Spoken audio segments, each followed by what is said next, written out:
Good day mga ka-pork chop.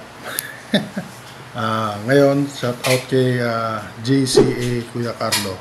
Request mo na Bistek Tagalog. JCA Kuya Carlo po is panganay ko. Para po sa kabatiran at kaalaman ng lahat. Number 1 supporter ko po yan. Nahihilig na rin magluto. Kung kailan naghiwalay kami, saka nahilig magluto.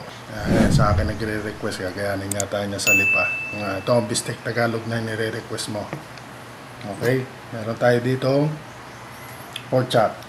Ngayon titimplahan natin to ng kalamansi.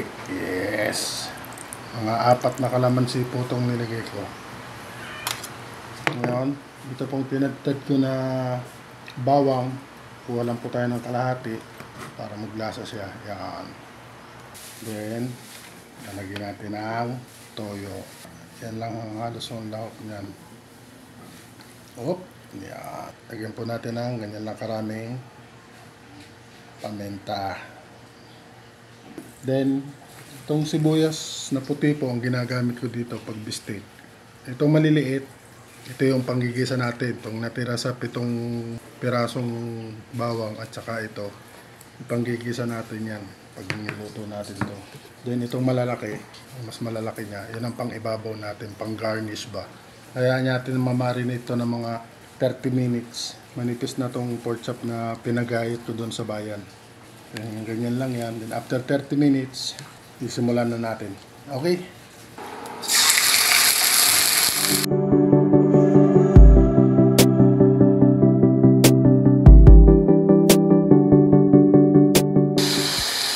Lalagyan natin ito mamaya pag nagkisa na. Hinaan natin ang apoy para di mabigla. Pwede natin isang takluban. Hop! Baligta rin natin. Yan. Para parehas ba ang luto. Itong parteng may taba, ayan. Hanggat maaari, lagyan nyo yan sa parteng gitna. Para mas mabilis siya maluto ba. Para pantay na yung luto niya. Ganyan lang ng ganyan hanggang maluto na yan. Sa mahinang apoy lang para maganda. Yan, pag ganyan na, pwede na natin ansin yan. See? Yan. Yan. Bawang pa rin, para mabango. Yan. Ito. Kukuluan pa naman niya.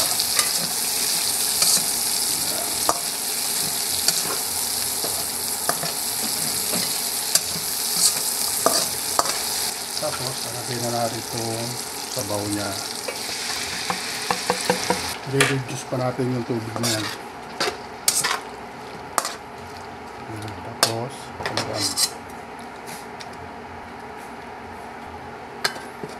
Ay! Uy! Lapit na siya. Pakuluan lang natin yan. Uy! Ang lambot ng taba. Then, lagay natin yung sa ibabaw. Yan. Kaya ko magluto ng ganito eh. Nakaparami ang aking kaon. Nalagay na natin yan. Sarap patakin yan. Kasi manamis-namis na yan. Then, tatakluban natin. Then, papatayin. Hahayaan na natin maluto yung sibuyas dun sa ibabaw na yan.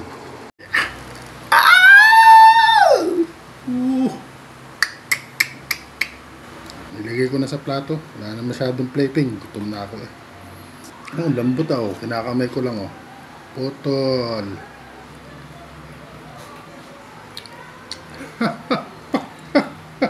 Ito yung ginisa ng sibuyas. Yung amoy niya. Amoy na amoy yung garlic. Sarap. Good for the health. Tapos mantika. Bad cholesterol. Kamo natin pag may kanin. Yaw! Hello, na. Lasa ko eh. Kamo na may pekinan dito eh. Yan ang papa ko. Simpleng-simple lang. Parang 3 lang yung nilagay kong panimpla. Paminta, kalamansi, toyo. Okay na. May ulam na.